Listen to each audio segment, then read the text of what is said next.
Okay, so we're off. It's 4:30 in the morning, making our way to the airport. We had to cancel one taxi because he was going the wrong way. That was edgy. And now we're back.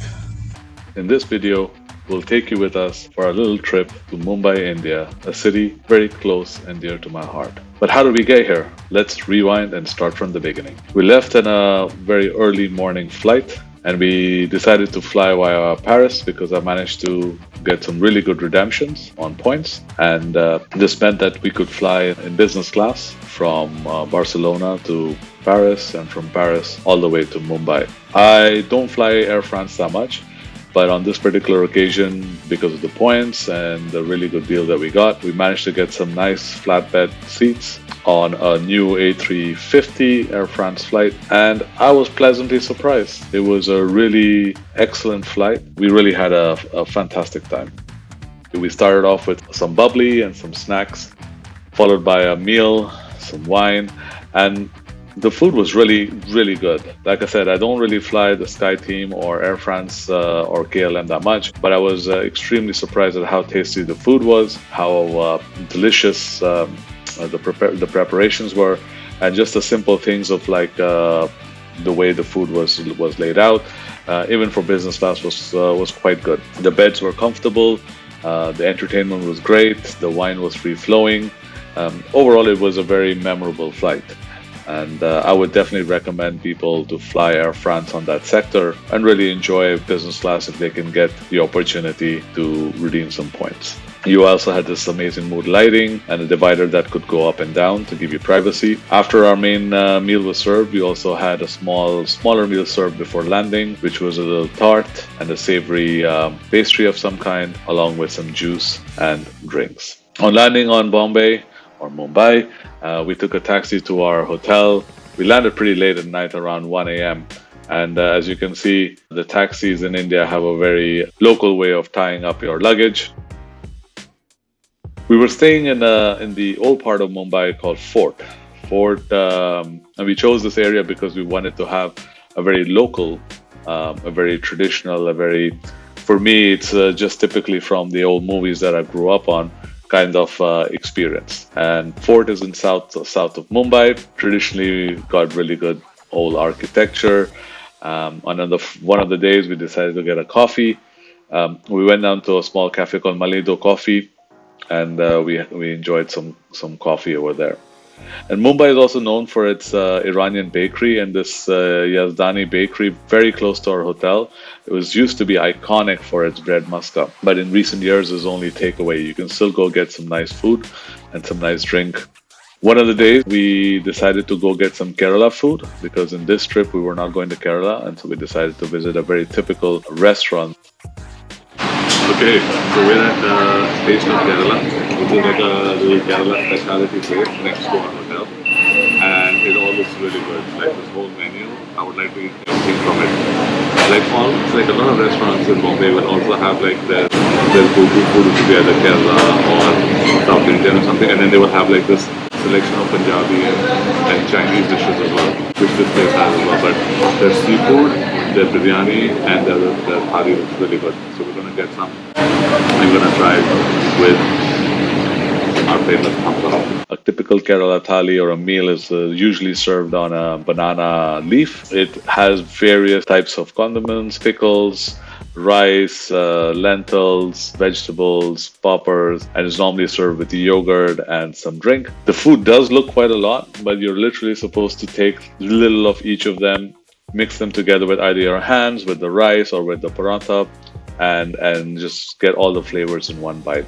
I would say that it's one of the top 5 things to have when you're going to India or to experience.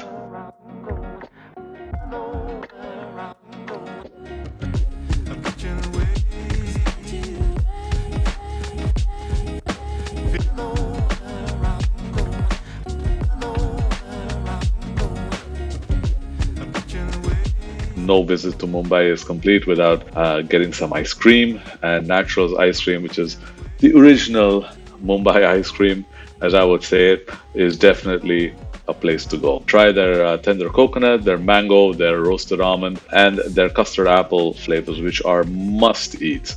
And it is as original as Amchi Mumbai. Amchi Mumbai basically means our Mumbai or my Mumbai. It's the call of all Mumbaiites ever since time began. And then we spent one of the afternoons just walking around some neighborhoods in Mumbai. We got a taxi to go up to Malabar Hill, which is one of the neighborhoods in South Mumbai, iconic for its views, but also has a very traditional and local population, people just going about doing their work, children playing cricket, small temples, old buildings. It was just a very nice day to walk around. We ended up in this neighborhood because we were trying to go to a viewpoint, but we only realized that the viewpoint was a government location, and you couldn't really go there as mentioned in Google Maps. So we just kind of walked around, and it was very nice to just see the local population just doing everyday things. After we'd walked around, we took a taxi and decided to do a little tour of South Mumbai with the driver. So we asked him to just drive us around a little bit around Marine Drive, and we ended up at a little cafe just next to the Taj for some drinks and to watch the evening go by. And this particular cafe called Bayview is a nice little rooftop bar and restaurant. We just got there for drinks. I would recommend you to go there and at least enjoy the view, get something to eat. The cocktails were not that great, but if you went just for some alcoholic beer or some non-alcoholic beverages, it's a perfectly nice place, quite reasonable, very friendly, and of course the views are some of the finest in South Mumbai. And again, South Mumbai is just this warmth and glow to South Mumbai that you cannot put into words. So I would really recommend you just like walking around in the afternoon. Be hydrated, but it's definitely small treasures around every corner. Welcome to the Residency Fort Hotel in Bombay. We're staying here for 4 nights, and I'm going to take you around and show you this really cool hotel. It's in a prime location in Old Bombay, in South Bombay, next to Fort, next to Flora Fountain, next to VT. Super central location if you want to get to see the real Bombay. Of course, you should live in the suburbs for half your trip as well if you can, in Bandra and Dheri and stuff. But anyway, let's go have a look at the room, which is a double club heritage room. They have tons of different types of rooms here, and you need to really be sure which one you're booking. So make sure you can check with the hotel. And it's super green and it's really well maintained. But outside it's a heritage building, so they can't change anything outside. So you're gonna come to, you got your little things, and they have if you want service or do not disturb, you can actually set that up outside over here. There we go. As you can see, we've got all our stuff here. Some cash lying about, that's mine. A comfortable bed. If you want to do some work, you have a place over here to work. There's complimentary water. There's a fridge in this one down here. Some tea and coffee making machine stuff over here. A nice big screen TV, though I don't know. I wouldn't want to come to Bombay, live in this location, and watch TV. I mean, literally the whole world is your oyster right now. You got a big wardrobe with surprisingly asymmetrical doors, safe in there, some ironing stuff, and then you have the bathroom inside here. And we're gonna go have a look. It's really clean, really well maintained.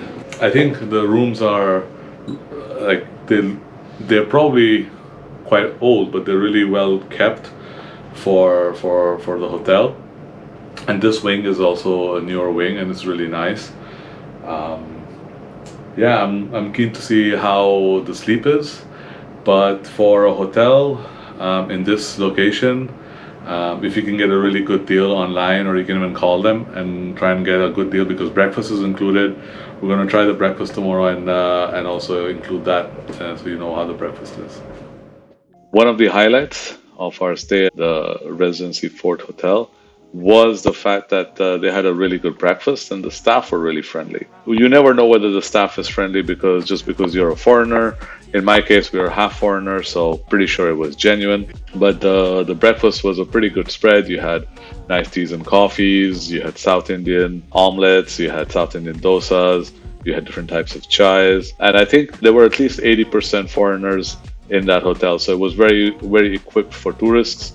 There were some fresh fruit, and of course, I mean, the choice was enough for anybody to try.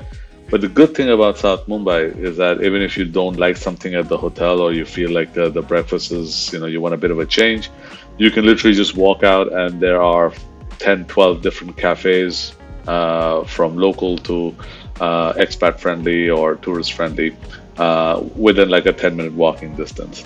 And then one of the nights we went to one of the most iconic places called Bademiya. Bademiya means Big Brother, and it's known for its kebabs and its meat. And they have multiple locations, and we went to not their most iconic location, which is just behind the Taj. We went to another one, again in Fort. We found that the food was okay, mediocre. I mean, the hype was definitely there, but the food, in my opinion, not really that good. And we kind of felt that the service was pretty poor. Overall, like, it looked like it wasn't run properly. So I wouldn't recommend going to Bademiya, at least that particular Fort branch. But that's it. I mean, Mumbai is a feast for the senses, the food, the sights, the sounds, the sightseeing. It's all really, really nice. And I hope you got a little small feeling of what we went through on those first few days in Mumbai. And join us on our next video, where we take you on some other adventures with us.